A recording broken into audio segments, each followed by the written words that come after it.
जोरदार तालियां बजाइए। दिनकर की धरती पर ओज का कवि है। अब एक बात बताओ, कवि सम्मेलन जमाना है कि खत्म करना? जमाना है तो जब एक बात बताओ कि आवाज कहाँ तक जा रही है? जा रही है तो कन्हैया कुमार के घर तक जा रही है। कहाँ तक जा रही है? हाथ उठाओ, मतलब पहली टिप्पणी कर रहा हूँ और हो सकता है यहीं से बात आपको समझ में आ जाए। भैया इसका बेस बढ़ा दो। मोदी जी को भी बेस पसंद है और हमको देश पसंद है।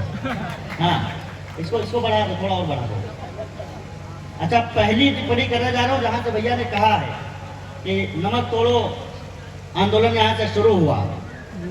अगर बुरा न मानो तो एक बात कहूँ, बेगूसराय में आया और बिना कहे चला गया तो शायद ये अपने चरित्र को आईना नहीं दिखा पाऊंगा।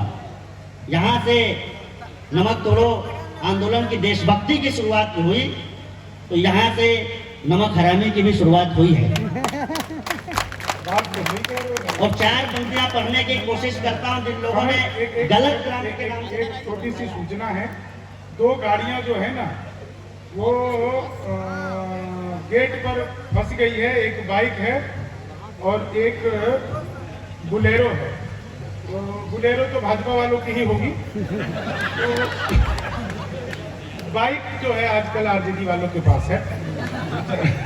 उसी बुलेरो में ईवीएम मशीन रखी हुई है। जाम लग गया है, एक बार जाकर के उसको हटा दीजिएगा। भैया बिहार में जाम लग जाए इससे बड़ी क्या हो सकती है? बहुत अच्छे जाम उपलब्ध नहीं है यहाँ।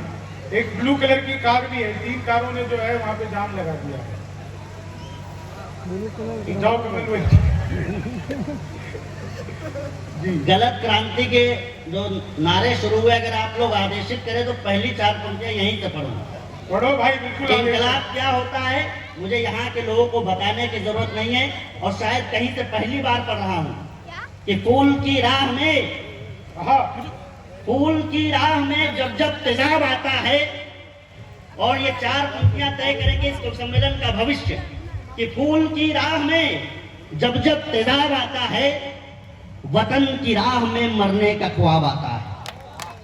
और जरा चौथी पंक्ति पर पूरा सदन मेरे साथ सम्मिलित होना कि फूल की राह में जब जब तेजाब आता है, चमन की राह में, फूल की राह में जब जब तेजाब आता है, चमन के नाम पे मरने का ख्वाब आता है। और जो वतन को प्यार करते उन्हीं जवानों का खून बहता है तभी इंकलाब आता है। और अगली पंक्ति पर जरा सम्मिलित होना एक बार और धीरे धीरे वहां पहुंचने की कोशिश कर रहा हूं। आया जरूर बेगूसराय हूं लेकिन दिल्ली तक आपको 1 मिनट तक पहुंचाता हूं कि देश दीपक पर जले ऐसा पतंगा चाहिए। देश दीपक, ये होली का समय है और एक वीररस का कवि दिनकर जी की धरती पर जब खड़ा होकर के क्या कहना चाहता है मैं वो भी सुनाऊंगा जो आप लोग यूट्यूब के माध्यम से करोड़ों करोड़ों व्यूज देकर के सुनते हैं, और वो भी सुनाऊंगा जो दिनकर जी की धरती पर मेरा कर्तव्य बनता है। लेकिन पहली ये 2 पंक्तियां जरा सुनिएगा कि देश दीपक पर जले ऐसा पतंगा चाहिए, देश दीपक पर जले ऐसा पतंगा चाहिए, एकता सद्भावना की धार गंगा चाहिए। और तन पे लाखों रंग से तो खेलिए होली मगर, तन पे लाखों रंग से तो खेलिए होली मगर, मन पे केवल 3 रंगों का तिरंगा चाहिए। बहुत आभार, लेकिन अभी आपकी तालियों में वो घनत्व तो नहीं आया। मैं एक बार तीसरा प्रयास करता हूँ और तीसरा प्रयास हमेशा सफल होता है। ये एकदम आगे बढ़ रही है, सुनिएगा। घटना आप सारे लोगों ने देख ली है 26 जनवरी के दिन के लाल किले पर। मैं केवल ये पंक्तियां कहना चाहता हूं और इस बार अगर पूरे सदन ने खुलकर के आशीर्वाद दिया तो मैं अपने उसी तेवर में पढ़ूंगा जिसके लिए जाना जाता हूं कि घोड़े बिगड़ गए तो नाल खींच लीजिए। और दूसरी पंक्ति भी समझ में आएगी मुझे पता है कि घोड़े बिगड़ गए तो नाल खींच लीजिए, हाथों से शिकारी के जाल खींच लीजिए। और चौथी पंक्ति पर सम्मिलित होना कि घोड़े बिगड़ गए तो नाल खींच लीजिए, हाथों के शिकारी के जाल खींच लीजिए।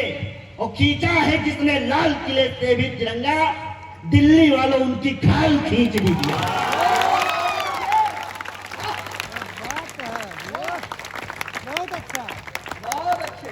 बहुत आभार।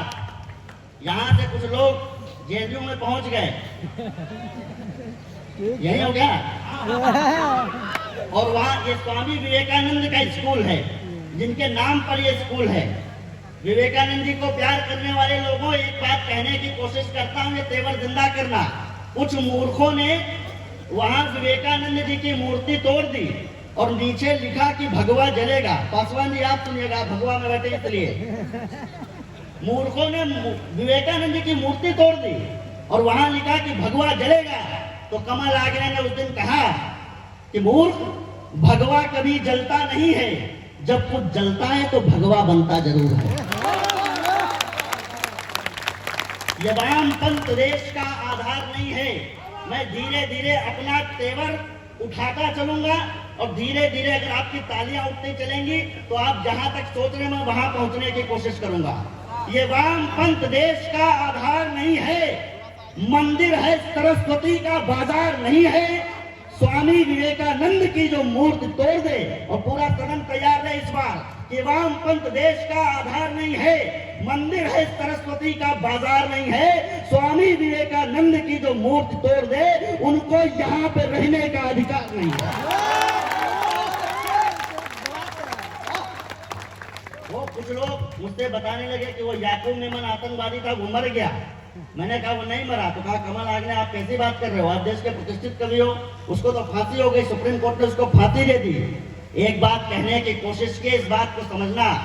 मैंने कहा याकूब मेमन एक काला जादूगर था और काले जादूगर अपनी जान तोतों में छोड़ के जाया करते थे और उसके तोते जब तक यहाँ पर रहेंगे वो जिंदा रहेगा। तो उसने पूछा वो तोते कौन है, तो मैंने बताने की कोशिश की जो सुप्रीम कोर्ट में रात को 3 बजे एक आतंकवादी की फांसी रुकवाने के लिए जो लोग पहुंचे थे, ये वही तोते हैं। जब तक इनकी गर्दन नहीं मरोड़ी जाएगी तब तक याकूब मेमन और आतंकवाद इस देश से नहीं मरेगा। पुलवामा अटैक हुआ, अब कुछ देर में अच्छी कविता सुना दूंगा, फिर बीच में ऐसी सुनाऊंगा और फिर अच्छी कविता से समापन करूंगा। ये मैंने विषय सूची बता दी, स्कूल में खड़ा हूं इसलिए। पुलवामा हमला हुआ और पहली 4 पंक्तियां अगर करुणा की बात आ जाए तो आप सबका आशीर्वाद मिलेगा। इस बार हमारे बेटे 6 फीट के बेटे गए, लेकिन हमने 2.5 किलो के मांस के टुकड़ों में उन्हें प्राप्त किया है। एक कटोरा जिसमें राजेश कुमार लिखा हुआ है, और माँ जिसके घर में पहुंचे होंगे उस माँ ने क्या सोचा होगा। पहली 4 पंक्तियां अलग तरीके से पढ़ने की कोशिश करता हूँ कि इतने अधीर मन को मिलेगा कैसे धीर, इतने अधीर मन को मिलेगा कैसे धीर, ध्वज अतिरिक्त कोई चीर भी नहीं मिला। अभी तक मैंने थोड़ा सा चीख के पढ़ा था, अब थोड़ा शांति के साथ पढ़ रहा हूं, लेकिन मुझे विश्वास है आपकी तालियां, आपकी ऊर्जा उससे ज्यादा मिलेंगी। क्योंकि मैं आपको एक बात बताना चाहता हूं, वीर रस की कविता चीखने और चिल्लाने की मोहताज नहीं है। पूरी दुनिया की सबसे बड़ी जो वीर रस की कविता थी वो शांति से पढ़ी गई थी। चंद्रबरदाई ने पृथ्वीराज चौहान के कान में बताया था, 4 बाज 24 गज। अगर वो चीख करके बता देते तो मोहम्मद गौरी मारा नहीं जाता। इसलिए धीरे से पढ़ने की कोशिश करता हूँ कि इतने अधीर मन को मिलेगा कैसे धीर, ध्वज अतिरिक्त कोई चीर भी नहीं मिला। वार गया वीरता वरीयता से वसुधा पे व्रतधारी सिंगनी को वीर भी नहीं मिला। अंतिम दरस को तरस गए दोनों वृद्ध, नयनों में बहने को नीर भी नहीं मिला।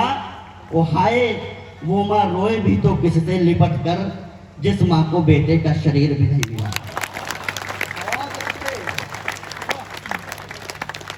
बिहार में एक घटना और हुई, एक शहीद हुए, उनकी पत्नी हॉस्पिटल में है। ये क्षण सुनिएगा। और उन्हें पता नहीं है कि गर्भवती को पति के, एक बच्चा जो आने वाला है उसे ये नहीं पता है कि उसके पिता जीवित हैं या नहीं है। गर्भवती को पति की मौत का पता ही नहीं, पिता द्वारा पुत्र शोक मार लिया जाएगा। वो एक शाहीन बाग में बैठ करके लोग, वो वारिस पठान है हैदराबाद में, वो कह रहा है कि वो शाहीन बाग में शेरनियां बैठी हुई है। मैंने एक बात कहने की कोशिश की कि 500 रुपए में दिल्ली का चौराहा घेरने वाली शेरनियां नहीं होती। शेरनियां कौन होती हैं? शेरनियां विभूति ढोंडियाल की पत्नी निकिता ढोंडियाल होती है, जो अपना पति सीमा पर खो देती हैं और उसके बाद भी हिमालय के जंगलों में पहाड़ियों पर जाकर के देश की रक्षा करने का काम सैनिक की वर्दी पहनकर करती हैं। वो शेरनियां होती हैं। कि गर्भवती को पति की मौत का पता ही नहीं, पिता द्वारा पुत्र शोक मार लिया जाएगा। विधवा को सधवा बनाए रखना कठिन, किंतु नियति को भी स्वीकार लिया जाएगा। माँ और बच्चे पे क्या बीतेगी ये सोचिएगा। झूठ जब सच से उधार लिया जाएगा, वो आंचल में दूध उतरेगा जब उसी दिन माता का श्रृंगार भी उतार लिया जाएगा। लेकिन ऐसा हुआ क्यों? हमारे अंदर ये कमजोरियां कहां से आई? आपकी जेब में 2000 की नोट होगी, उन पर एक चित्र छपा है, महात्मा गांधी का चित्र। मैंने कहने की कोशिश की वो इस देश के बड़े हैं तो उनका चित्र आप 2000 की नोट पर छापिए। वे इस देश के और भी बड़े हैं तो उनका चित्र आप 500 की नोट पर छापिए। वे इस देश के और भी बड़े हैं तो उनका चित्र आप 200 की नोट पर छापिए। अगर वो इस देश के और भी बड़े हैं तो आप 100 की नोट पर उनका चित्र छापिए। लेकिन एक प्रश्न पूछना चाहता हूं, क्या वीर चंद्रशेखर आजाद का बलिदान इतना छोटा और इतना कमजोर था कि हम उन्हें 10, 20 और 50 के नोटों पर भी नहीं छाप सके? लोगों ने कहा, तालियां तो आप सुनेंगे, लोगों ने कहा कि देश की करेंसी को डिजाइन करने वाले लोग देश के गद्दार थे जिन्होंने चंद्रशेखर आजाद का चित्र नहीं छापा। तो मैंने कहने की कोशिश की वो इस देश के बड़े हैं, वो इस देश के बहुत बड़े विद्वान थे। जो करेंसी को डिजाइन करने वाले लोग थे वे जानते थे कि आजादी के इन्हीं 73-74 सालों के बाद में यही 2510, 20, 50 के नोट मुन्नी बदनाम हुई गाने में मुंबई के बार और क्लबों में लुटाए जाएंगे। इसलिए उन्होंने चंद्रशेखर आजाद का चित्र।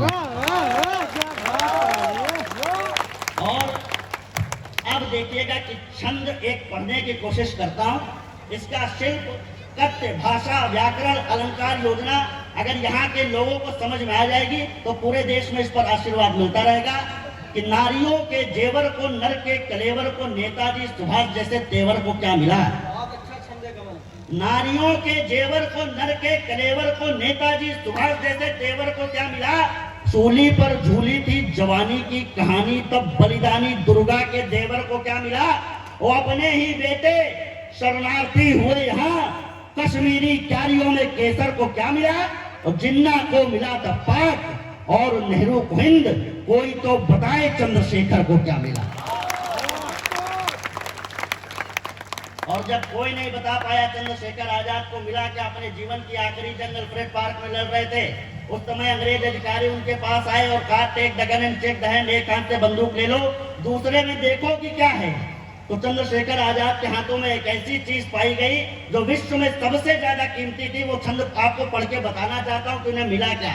अगर अंतिम पंक्ति में समझ में आ जाए कि इससे कीमती चीज पूरे विश्व में नहीं है तो आपकी सबसे कीमती तालियां उठेंगी कि भक्त देके रक्त करे देश को सशक्त, और भक्त देके रक्त करे देश को सशक्त, और द्रोहियों ने सदा जड़े काटी इस देश की, छोड़ते रहे जमीन शत्रुओं के लिए सदा, तोड़ते रहे हैं परिपाटी इस देश की, दास्ता के अभियान के विरुद्ध पांचजन्य फूंकती रहेगी हल्दी घाटी इस देश की, और नेताओं के हाथ लगी भारत की जायदाद, शेखर के हाथ में थी माटी इस देश की। एक विशेष सूचना यहाँ से देना अनिवार्य है। गाड़ी Bolero, blue car, bike gate से हटना इसलिए जरूरी है क्योंकि एम्बुलेंस को या फायर ब्रिगेड को यहाँ से निकलना है। जिस किसी की भी है वो कृपा करके वो गाड़ी वहाँ से हटा ले ताकि फायर ब्रिगेड निकल सके। जब आग लग रही है तो फायर ब्रिगेड को जाने की जरूरत क्या है? यहाँ भी लगी हुई है।